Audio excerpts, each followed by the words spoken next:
se turbe o vosso coração. Credes em Deus, credes também em mim.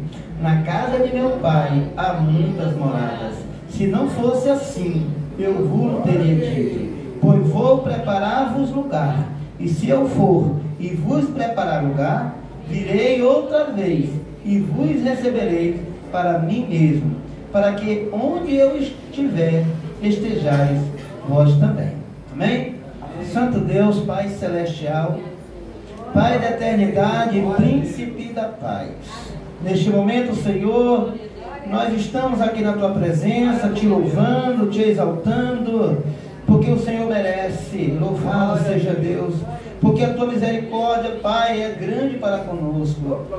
Muito obrigado, Senhor, por todas as bênçãos, pelas vitórias, por estar aqui na Tua presença. Fala conosco através da Tua palavra, Pai. Nós pedimos e Te agradecemos. Amém. Podeis sentar, meus irmãos. Eu quero mais uma vez agradecer a Deus por essa infinita bondade, né, de estarmos aqui na Sua presença. Nós só estamos aqui pela bondade de Deus, amém, queridos? Se não fosse Deus, nós não estaremos aqui. Não é que Ele nos obrigou, não, é porque nasceu o desejo no nosso coração, mas tem muitas coisas que impedem, que querem impedir de nós estar na presença de Deus. E Deus entra exatamente aí, não é? Nos ajudando, removendo as barreiras, os obstáculos e nos dando essa oportunidade, essa honra de estar na Sua presença. Não é verdade? Quem teve para estar aqui hoje teve que superar alguns obstáculos? Quem? Todos nós tivemos, né, que enfrentar alguns obstáculos, mas graças ao nosso bom Deus, nós pudemos chegar até aqui. Quem pode dizer amém? Bem forte. Amém. Glória a Deus.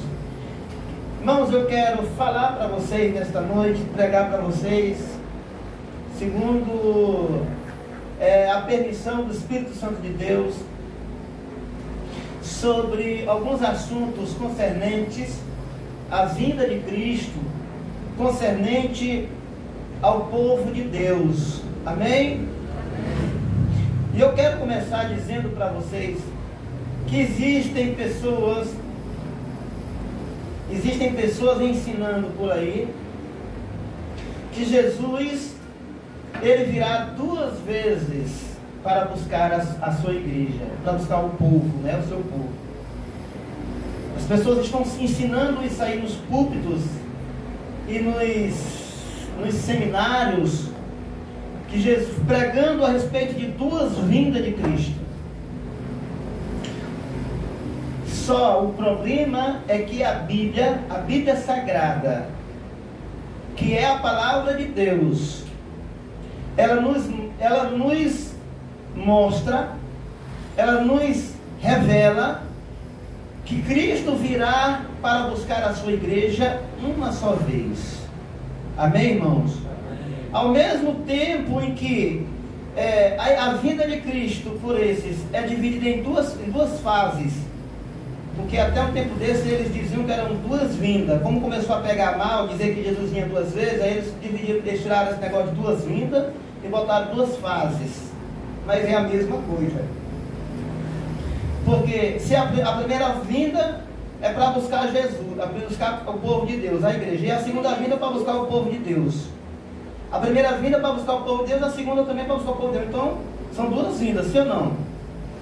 Mas a Bíblia, que é a palavra de Deus, como eu já falei, o próprio Jesus, quando Ele falou sobre a sua volta aqui para levar a sua igreja, as palavras dele foram essas. Vou ler para vocês mais uma vez. Não se turbe o vosso coração. Isso aqui era uma promessa para os discípulos, para a igreja, e nós. Então, igreja, nós, ok, igreja? Não se turbe o vosso coração. Credes em Deus, credes também em mim. Não é para você crer em conversas fiadas, em pregações mirabolantes, resultado da imaginação humana. Jesus está chamando a sua atenção para você crer nele, no que ele diz, nas palavras que saem da sua boca. Louvado seja Deus. E ele diz, ele é bem claro, ele diz: credes em Deus, credes também em mim. Na casa de meu pai há muitas moradas. Onde é a casa do pai, igreja? Céu. Se não fosse assim, eu vou teria dito. Pois vou. Ele está dizendo que ele vai. Ele está dizendo que ele vai para a casa do pai. Aí ele vai dizer, ele diz assim: na casa de meu pai há muitas moradas. Se não fosse assim, eu vos teria dito. Pois vou. Ele vai para quê, igreja? Ele vai fazer o que lá? Vou preparar-vos lugar. E se eu for e vos preparar lugar, virei outra vez. Ele não diz outras vezes. Ele não diz duas vezes. Ele não usa o plural. A promessa de Cristo aqui é para ele voltar uma outra vez. Ok, igreja? Será que Cristo ele não entende da conjugação dos verbos? Será que Cristo não entende que se ele vem duas vezes aqui, ele teria que dizer outras vezes? Cadê essas outras vezes que os homens dizem, que Jesus não diz? Ele diz: virei outra vez. O verbo está sujeito ao plural ou algo, ou um evento único? Irmã Sônia, a senhora que é professora, o verbo aqui, a expressão de Cristo, ela está sujeita a várias situações ou uma situação só? Virei outra vez. Outra vez. Por que outra vez? Porque ele já tinha vindo uma vez. Só que essa vez que ele estava aqui, que ele esteve aqui, justamente foi quando ele esteve com os discípulos. Ele não veio para levar a igreja. Ele veio para pregar o evangelho, fundar a igreja, salvar pessoas, não é? E também que é a coroa do seu ministério, a coroa do seu ministério, dar a vida, morrer por mim e por você. Aí ele diz: olha, eu virei uma outra vez. É como quem se ele estivesse dizendo: eu não estou, mas da próxima vez que eu vier, não é mais para morrer, não é mais para fazer nada disso, é para vos buscar. Para que, irmãos, que ele vem a próxima vez? Para vos buscar. E ele está dizendo aqui, ó: e se eu for e vos preparar lugar, virei outra vez. Aqui é onde está a dificuldade de quem defende que Cristo vem duas vezes, busca arrebatar a igreja duas vezes. A dificuldade deles é isso aqui. Esse aqui é um problemão para eles. Porque eles estão dizendo que Jesus vem duas vezes. Jesus não prometeu duas vezes. Jesus prometeu quantas vezes? Virei uma outra vez. Para que ele vem, igreja? E vos levarei para mim mesmo, para que aonde eu estou, ou para onde eu estiver, ou para que aonde eu estiver, estejais vós também. Louvado seja Deus. Então, meus queridos irmãos, você não vai encontrar esses dois arrebatamentos. Você não vai encontrar essas duas vindas para o mesmo propósito. Jesus vem duas vezes aqui, no final vem. Mas um evento é distinto do outro. Esse evento que ele vem, que ele está prometendo aqui, porque ele foi, não foi? Ele disse que ele foi, não foi, igreja? Ele já veio buscar? Não. Então nós ainda estamos aguardando essa vinda dele. E esse evento que ele vem agora, que ele prometeu, é para levar a sua igreja. E o segundo evento que ele virá, a Bíblia diz que após os 1000 anos, que é para ressuscitar os ímpios, após 1000 anos. Ele não vem mais para arrebatar ninguém após os 1000 anos. Ele vem para quê? Para ressuscitar os ímpios e para serem destruídos, ok, queridos? Então, eu aprendi uma coisa. Eu vi algumas pessoas estudando algumas coisas e vendo algumas linhas de raciocínio. Eu aprendi uma coisa, que uma pessoa, quando ele quer criar uma tese, primeiro ele tem que criar a prova. Uma pessoa que quer lhe convencer de algo, preste atenção no que eu estou dizendo para você. A pessoa ele chega para você e quer lhe convencer de algo. Primeiro, ele sabe que você precisa de provas para você acreditar, sim ou não? Então veja bem, aqueles que querem introduzir uma tese, eles têm que primeiro trabalhar as provas, né? Para dizer, forjar as provas, para poder dizer assim, olha, está vendo, é por isso que eu estou dizendo isso, está aqui a prova. Sim ou não, queridos? Então deixa eu dizer uma coisa para vocês. O que justificaria, então, Jesus vir aqui 2 vezes? O que justificaria? Aí os caras vão pensar, como a gente vai justificar isso? Qual é a prova? Qual é o elemento, a justificativa para Jesus vir aqui 2 vezes? Aí eles descobriram uma forma e criaram essa forma para provar a tese das 2 vindas de Cristo. E sabe o que foi que eles inventaram, queridos? Quem está me escutando? Quem sabe o que foi que eles inventaram? Eles inventaram de dividir o povo de Deus em 2 povos. Então é uma aberração atrás da outra. Primeiro, dizer que Jesus vem aqui para buscar a igreja 2 vezes, isso aí é uma aberração, porque Jesus não disse isso, Paulo não disse isso, Pedro não falou isso, nem o discípulo falou isso, nem os profetas falaram isso. Toda vez que é profetizado pelos profetas, pelos apóstolos, por Cristo, ele se refere a uma vinda de Cristo. Mas aí eles inventaram 2 vindas. E aí, para justificar essas 2 vindas de Cristo, eles pegam e criam uma outra aberração. Eles dividem o povo de Deus em 2. Em igreja e Israel. Só que quando a gente lê a Bíblia apresenta 2 povos. A Bíblia não apresenta 3 povos. A Bíblia apresenta quantos povos, igreja? 2 povos.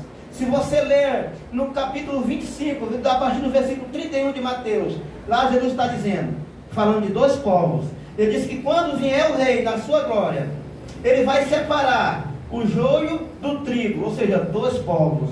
Ele diz que vai estar um povo à sua direita e um povo à sua esquerda. 2 povos. Então dividir o povo de Deus em 2 povos, entre que é a igreja, uma parte seria a igreja e a outra parte seria Israel. Por que eu digo que é outro problema sério? Porque a Bíblia se refere, só se refere a 2? Não, está fraco, igreja, está fraco. A Bíblia se refere a quantos povos? 3? 2 povos. Vocês estão entendendo ou não, queridos? Se são 3 povos, os ímpios, a igreja e Israel, cadê essa divisão que Jesus não faz? Pelo contrário, meus queridos, eu quero mostrar para vocês aqui como tudo é um povo só. O povo de Deus, aqueles que é de Deus, é um povo só. E a Bíblia é quem vai mostrar para vocês aqui. Então, se nós conseguirmos provar que só existem 2 povos, então está descartada essa segunda vinda de Cristo para arrebatar a igreja. Se nós conseguirmos provar que só existe 2 povos, que é o povo ímpio e o povo de Deus, então nós conseguimos automaticamente descartar essa segunda vinda de Cristo. Porque se não existe 3 povos, para que Jesus vir uma segunda vez para arrebatar a igreja? Vocês entendem o que eu estou falando ou não? Quem está entendendo aí o que eu estou falando? Amém. Então vamos ver quantos povos a igreja, a Bíblia nos apresenta. A Bíblia nos apresenta, olha, sem ler, ó. A Bíblia nos apresenta 2 caminhos, nos apresenta 2 portas, a Bíblia nos apresenta 2 povos, a Bíblia nos apresenta 2 ressurreições, não nos apresenta 3 ressurreições. Quantas ressurreições a Bíblia nos apresenta, igreja? 2 ressurreições. Então vamos lá. Será que o povo de Cristo está subdividido entre igreja e Israel, como eles pregam por aí? Gálatas capítulo 3, do versículo 3 do versículo 23 em diante. Quem quer ler comigo aí? Gálatas capítulo 3. Gálatas. Quem encontrar Gálatas aí, pode, se eu não encontrar aqui primeiro, se você puder ler aí, eu vou aceitar você ler para mim. Gálatas capítulo 3, do versículo 20, já encontrei aqui já. Eu vou ler aqui, ó. Posso ler, igreja? Olha só, mas antes que a fé, viesse, né, estávamos guardados debaixo da lei, encerrados para aquela fé que se havia de manifestar. Cristo, aqui está se referindo a Cristo. De maneira que a lei nos serviu de alho para nos conduzir para nos conduzir, cadê, meu Deus do céu? Para nos conduzir a Cristo, para que pela fé fôssemos justificados em Cristo, né? Aí vai dizer aqui, ó, mas depois que a fé veio, já não estamos debaixo de aio, porque todos, olha a palavra, aqui está se referindo ao povo de Deus em geral, porque todos sois filhos de Deus, pela fé em Cristo Jesus. Porque todos quanto fortes batizados em Cristo, já vos revestistes de Cristo. Nisto não há judeu nem grego, não há servo nem livre, não há macho nem fêmea, porque todos, repita comigo, todos, forte, todos, vós sois um em Cristo Jesus. Louvado seja Deus. E se sois de Cristo, então sois descendentes de Abraão e herdeiros conforme a promessa. Amém, Jesus.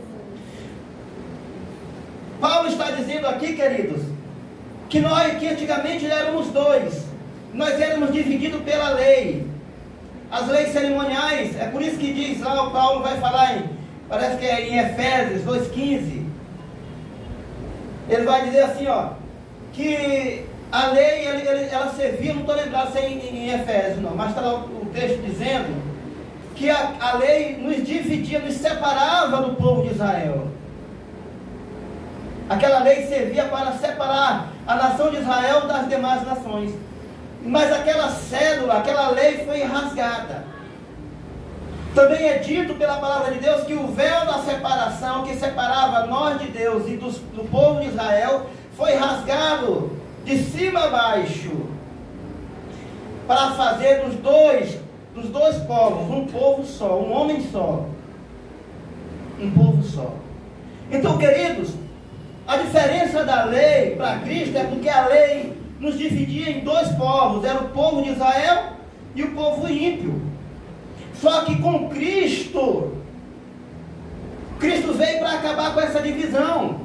Agora, não são dois povos, são um povo só em Cristo Jesus. Você está compreendendo, querido?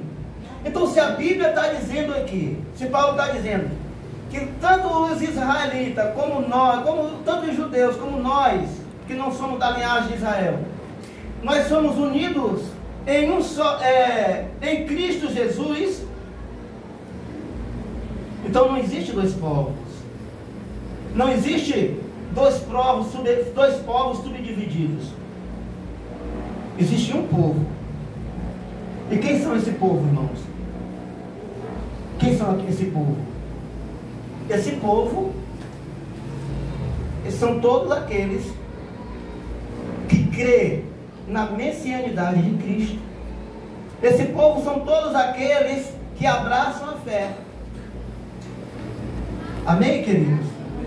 E tem outros textos também onde diz que nós somos um só em Cristo, né? Tanto israelita como os gregos, como os brasileiros, como qualquer outro povo. Nós somos um só em Cristo Jesus. Não é duas fés, não é dois povos, é um povo só. O que nós precisamos entender, queridos, é que o plano de salvação, quando ele foi estabelecido, porque tudo hoje o povo só dedica à nação de Israel, mas só que eles se esquecem que quando o plano de salvação foi prometido em Gênesis capítulo 2, versículo 15, não existia grego, não existia israelita, não existia brasileiro, não existia nada, não existia, só havia ali Adão e Eva. E Deus disse para Adão, e Deus fez a promessa para o homem. Ele disse, na verdade ele fez ali, ele fez ali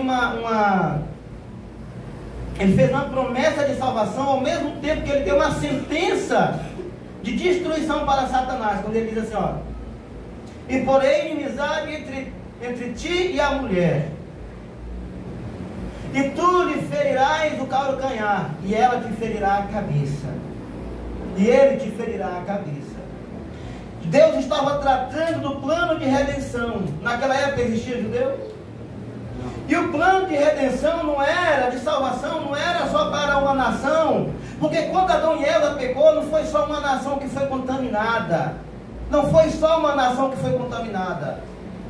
Quando Adão e Eva pecou, quem foi contaminado? O homem. Independentemente de ser judeu ou grego, todos foram contaminados pelo pecado. Logo, todos necessitam de salvação. O fato da salvação começar ali pela nação de Israel não significava dizer que essa salvação iria ser direcionada só àquele povo. E até quando a gente pensa que era algo aleatório, o fato de que Israel não ter aceitado a messianidade de Cristo, até ali, irmãos, era um agir de Deus, porque você vai ver Paulo dizendo que Deus endureceu o coração deles. Deus endureceu o coração deles, foi Deus que endureceu, para que as portas se abrissem para nós, para que as portas se abrissem para nós. Nada sai do controle de Deus. Até o fato, por incrível que pareça, de Israel não aceitar a messianidade de Cristo, Deus estava por trás daquilo ali. Foi Deus que endureceu. Sabe para quê? Para que eu fosse também, como Israel foi, alcançado pela graça e pela salvação de Deus. E de lá para cá, irmãos, a salvação, ela deixou de ser algo restrito àquele povo. Está fechado aí. A salvação deixou de ser algo restrito à nação de Israel, e passou a ser algo acessível. Diga acessível. A quem? Pedro vai dizer no capítulo 2, a partir do versículo de número 30, ele vai dizer: se tornou algo acessível a todos quantos creem, a todos quantos estão longe, a todos os que vierem, todos aqueles que acreditarem na salvação. O que eu quero dizer para vocês, queridos, é que para Deus não existe. O amor de Deus é igual para todos. O amor de Deus é igual para todos. Entendeu? O amor de Deus é igual para todos. Assim como Deus ama Israel e fez promessa para Israel, Deus ama você também. Deus também tem promessa de salvação para você. E o negócio mudou tanto que hoje, igreja, para Israel ser salvo, porque naquele tempo era fácil para Israel, não era? Mas depois que eles negaram a Cristo, Paulo vai dizer aqui, ó, em Romanos, que se eles não largar a mão da incredulidade deles, eles não serão salvos. Assim como os gentios precisa crer, largar a mão da incredulidade e crer em Cristo, aceitar Cristo, eles também têm que aceitar Cristo, porque senão eles não vão para o céu, não. Não existe privilégio para ninguém. Para a salvação, todo mundo, todos estão igualados. Não existe nação. Não existe nação, igreja, preferida de Deus. Não existe nação preferida de Deus. Os preferidos de Deus, sabe onde é que eles estão? Vocês sabem onde é que estão os preferidos de Deus? Em toda parte do mundo, do globo terrestre, aonde tiver fiel. Aonde tiver fiel, esses são os queridos de Deus. É por isso que, lá no sermão profético, Mateus capítulo 24, do versículo 30 em diante, Deus vai dizer o seguinte: Jesus vai dizer o seguinte, que Deus ordenará aos seus anjos a buscar os seus escolhidos nos 4 cantos da terra. Aonde tiver um escolhido de Deus, Deus vai buscar lá onde ele estiver.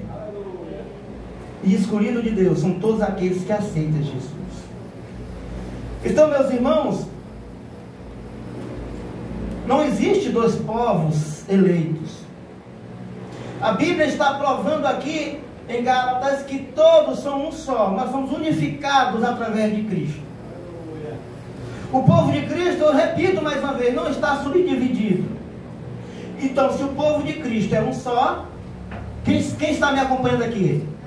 Se o povo de Cristo é um só, então não há por que Cristo vir buscar o povo dele de 2 vezes, porque é um povo só. Ele só vem buscar o povo de uma vez, porque é só um povo. Se são 2 povos, você vai ter que multiplicar muitas coisas. Não é só os povos, não. Você vai ter que multiplicar os eventos escatológicos. Escute o que eu estou dizendo para vocês. Se são 2 povos, então não são só 2 ressurreições, são 3 ressurreições. Por quê? Quem está me acompanhando? Medite comigo. Se são 3 povos, então não são 2 ressurreições, são 3. Porque segundo eles, os israelitas vão ficar para serem salvos na segunda demanda, quando Jesus vier. E esses homens e os israelitas estarão passando pela grande tribulação. Então veja bem, nesse caso, se é 2 vindas, se é 2 povos, são 2 vindas. Se são 2 vindas, então são 3 ressurreições. Por quê? Porque os judeus vão ficar aqui para ser levados da segunda demanda, e muitos judeus vão morrer na grande tribulação. Então esses que morrerem na grande tribulação vão ter que ser ressuscitados, sim ou não? Amém. Sim ou não, igreja? Amém. Então veja bem, segundo a mentalidade desse povo, Jesus vem a primeira vez, leva a igreja, ressuscita os mortos, e aí ficam os judeus aqui na terra. E os judeus vão ser perseguidos, muitos judeus vão morrer. Esses que vão morrer não vão ter que ser ressuscitados, não?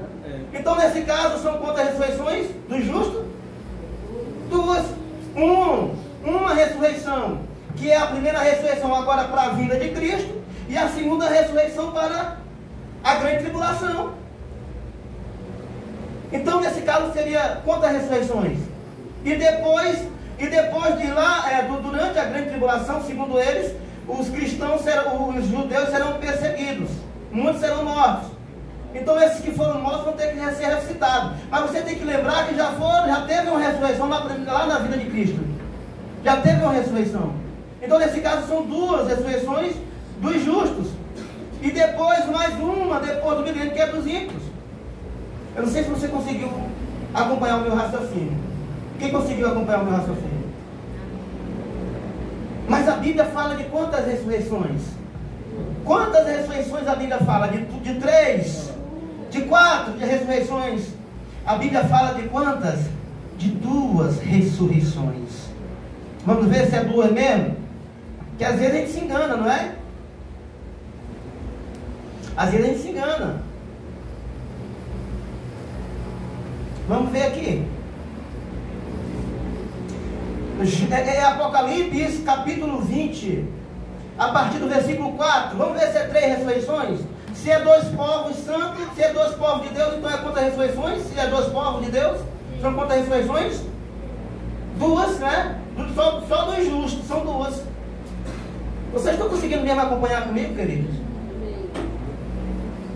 Deixa eu repetir para vocês aqui, bem calmozinho para vocês entenderem. Eles dizem que são quantos povos de Deus? Eles dizem lá que são quantos povos? 3. 2 de Deus, só de Deus, são quantos povos? 2. Quem são esses 2 povos? Israel e a igreja. E o terceiro povo é o povo ímpio. Se são 3 povos, e se a primeira remessa é a igreja que vai subir, como eles pregam, então vai ficar Israel aqui, sim ou não? Para a grande tribulação. Vai morrer muita gente na grande tribulação, não vai? Esses que morrerem são servos de Deus, segundo eles, né? Eu estou falando aqui segundo a linha de raciocínio deles. Esses que morrerem vão precisar de ser ressuscitados, sim ou não? Amém. Num corpo glorioso? Então nesse caso já são quantas ressurreições? Duas de quem? Do mesmo povo. Do mesmo povo de Deus. E depois disso vem a terceira ressurreição, depois do milênio, que é a ressurreição dos ímpios. Você contabilizou aí? Quantas ressurreições você chegou aí? Quanto você chegou à soma de quantas ressurreições vai ter segundo o pensamento deles? 3. Mas quantas ressurreições a Bíblia nos apresenta, igreja? Vamos ler? E vi tronos, e assentados sobre eles, aqueles a quem foi dado o poder de julgar. E vi as almas daqueles que foram degolados pelo testemunho de Jesus e pela palavra de Deus, e que não adoraram a besta, nem a sua imagem, e não receberam o sinal tal. Vamos para assim, continuando. E não receberam o sinal na testa, nem na mão, e viveram e reinaram com Cristo durante 1000 anos. Presta atenção nisso aqui, ó. Mas os outros mortos não reviveram. Quem são os outros mortos que não reviveram? Quem são eles? Os ímpios. Os ímpios. Mas os outros mortos não reviveram, até que os 1000 anos se acabaram. Esta é a primeira ressurreição. Quem é que vai ressuscitar nessa primeira ressurreição, igreja? Quem vai ressuscitar na primeira ressurreição? Deixa eu ver se vocês sabem. Os justos. Ele está dizendo aqui que da primeira ressurreição para a segunda ressurreição passam-se quantos anos? 1000 anos. Aí ele está dizendo, essa é a primeira ressurreição. Ele vai dizer, mas os outros mortos não reviveram, até que os 1000 anos se acabaram. Esta é a primeira ressurreição. Aí diz, bem-aventurado os santos, aquele que tem parte na primeira ressurreição. Sobre estes não tem poder a segunda morte, mas serão sacerdotes de Deus e de Cristo, e reinarão com ele durante 1000 anos. Louvado seja Deus. Então a Bíblia está nos mostrando aqui que haverão quantas ressurreições? 2. Então cadê essa terceira ressurreição desse povo que vai ficar aqui? A igreja nessa época está no céu. O povo, os judeus vão ficar aqui, não é? Muitos irão morrer naquela perseguição. E cadê essa ressurreição dos judeus que vão morrer durante a grande tribulação? Nesse caso, então contabiliza-se 3 ressurreições, 2 dos justos e 1 dos ímpios. Mas a Bíblia está nos mostrando aqui que haverá apenas, a Bíblia está nos mostrando aqui que existe apenas 2 povos. A Bíblia está dizendo que está nos apresentando aqui 2 povos. 2 povos. O joio e o trigo. Amém? Os bodes e as ovelhas. A Bíblia está nos apresentando aqui uma vinda. A Bíblia está nos apresentando aqui quantas vindas de Cristo? Uma vinda. A Bíblia está nos apresentando aqui 2 ressurreições. Quantas ressurreições a Bíblia está nos apresentando, igreja? 2 ressurreições. Aonde que esse povo foram buscar? Esse terceiro povo. Aonde esse povo foram buscar essa terceira ressurreição? Aonde esse povo foram buscar essa segunda vinda de Cristo? Não está na Bíblia, queridos. Não está na Bíblia. A Bíblia vai dizer ainda, confirmando essa questão da ressurreição, em 1 Tessalonicenses capítulo 4, versículo 15. A Bíblia vai nos dizer assim. 1 Tessalonicenses capítulo 4, versículo 15 diz: Dizemos-vos, pois isto, pela palavra do Senhor, que nós, os que ficarmos vivos para a vinda do Senhor, não precederemos os que dormem. Porque o mesmo Senhor descerá do céu com a alarido e com... Cadê, meu Deus? E com a trombeta de Deus. E os que morreram em Cristo ressuscitarão primeiro. Está de acordo com o que diz Apocalipse 20, tá? Ressuscitarão primeiro. Depois, nós, os que ficarmos vivos, seremos arrebatados juntamente com Ele nas nuvens, a encontrar o Senhor nos ares. Aí sim, estaremos sempre com o Senhor. Louvado seja Deus. Então, quando Jesus vier, Ele vem buscar quantos povos? Um povo. E no meio desse povo, tá grego, tá brasileiro, tem gente do mundo todo que aceitou Jesus. E israelita. Só que são várias línguas, vários povos, mas unificados através de Cristo. Foi o que eu li aqui em Gálatas ou não? Que nós em Cristo somos um só povo. Então, querido, o que eu quero dizer para vocês é que hoje, para Israel ser salvo, precisa confessar o nome de Cristo. Não precisa você se tornar israelita para ser salvo. Você só tem que ser membro do corpo de Cristo. Agora, os israelitas precisam se tornar igreja para poder entrar no céu. Porque Jesus vem buscar a igreja. Jesus vem buscar a igreja, que é composta de israelitas e gentios. Hoje Israel, para ter direito à sua salvação, tem que fazer o que nós fizemos agora. O que foi que você fez para você ter direito à promessa da salvação? O que foi que você fez? Diz aí para mim. Vocês aceitaram a Jesus. E aceitar Jesus é crer em Jesus. Aceitar Jesus é o que, irmãos? É crer em Jesus. Aceitar Jesus, igreja, é crer. É crer na sua promessa. Louvado seja o nome do Senhor. É crer que Ele é o enviado de Deus. Amém? Romanos capítulo 11, versículo 25 diz assim, ó: porque não quero, irmãos, que ignoreis este segredo. Qual é o segredo que Paulo quer dizer para nós? Para que não presumais de vós mesmos que o endurecimento veio em parte sobre Israel, até que a plenitude dos gentios haja entrado. Ou seja, a dureza do coração de Israel foi Deus quem determinou para que nós tivéssemos direito à salvação. Ele está dizendo aqui. Agora, se Deus endureceu o coração de Israel, para eles não acreditarem em Jesus, Deus pode amolecer também, sim ou não?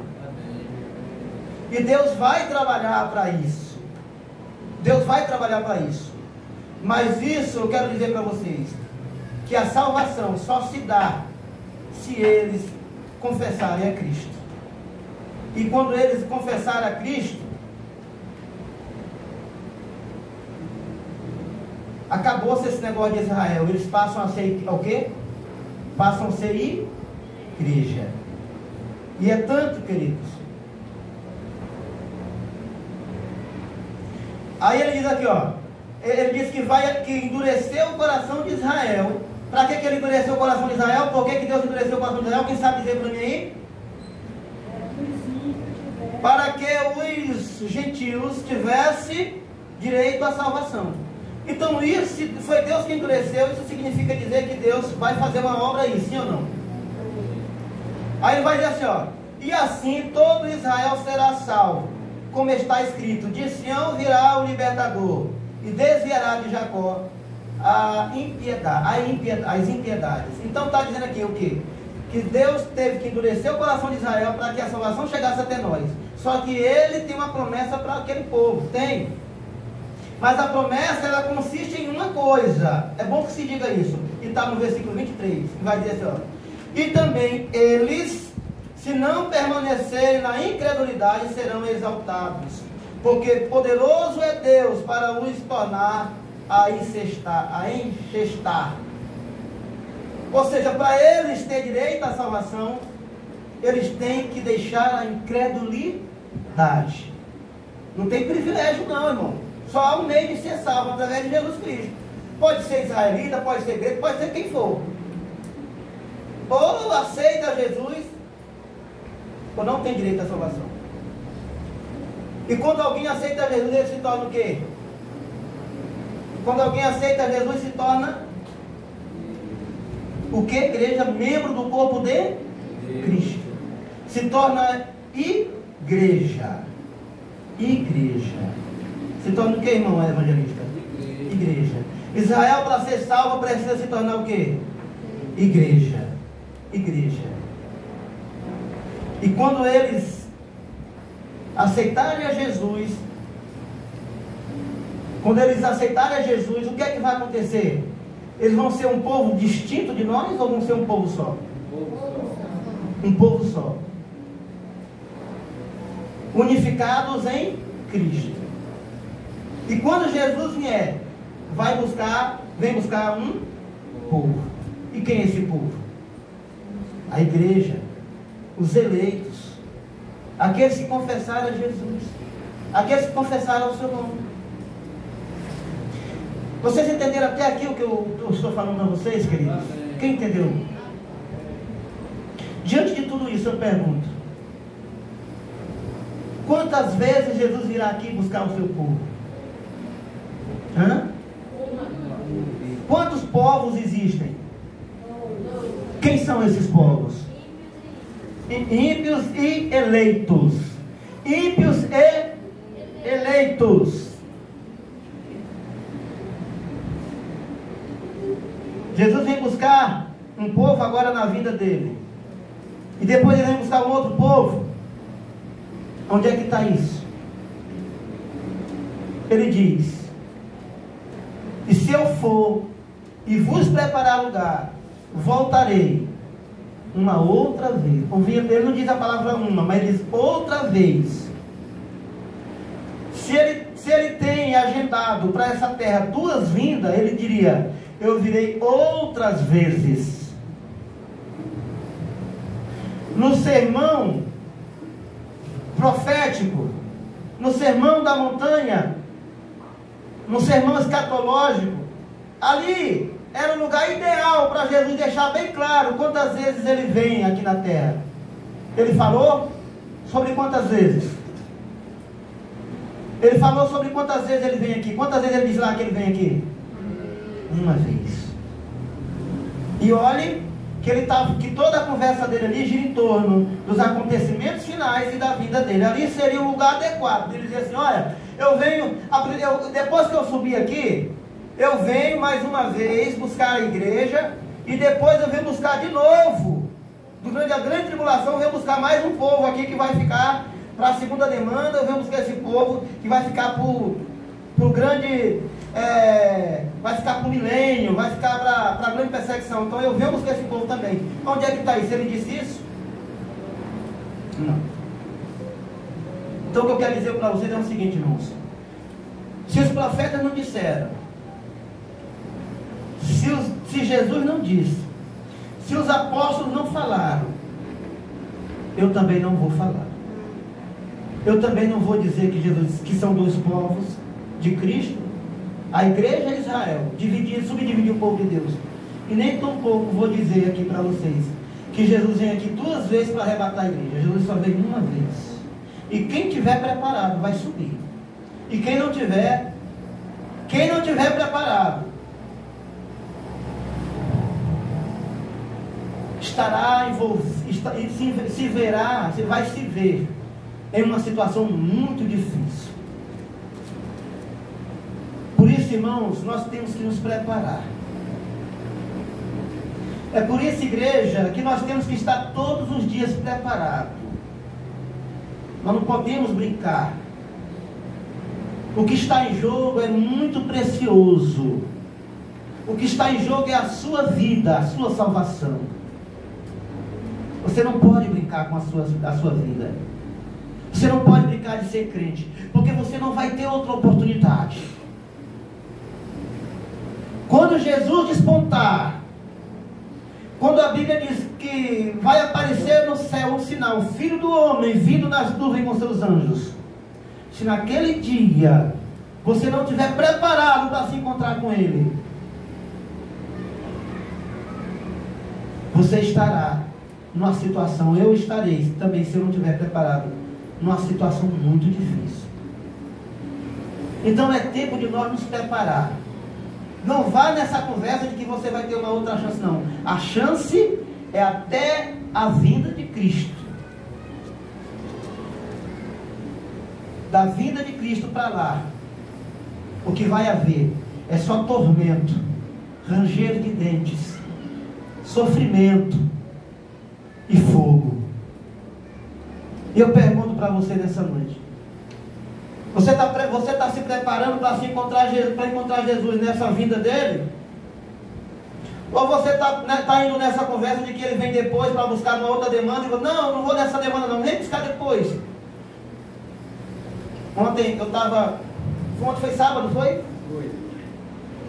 A minha mãe e o senhor evangelista estavam almoçando aqui, aí quando foi na hora de deixar, não foi, irmão, né?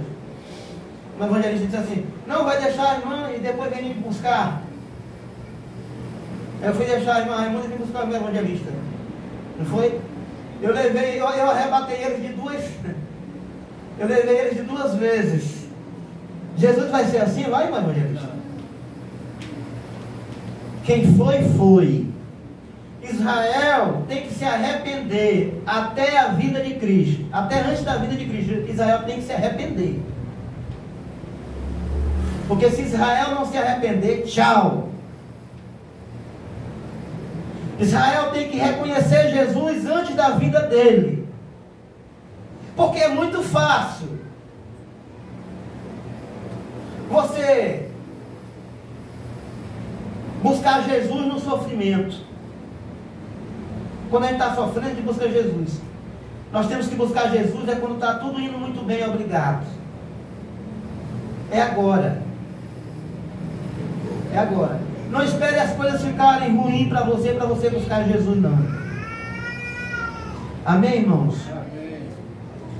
Louvado seja o nome do Senhor. E tudo indica, queridos.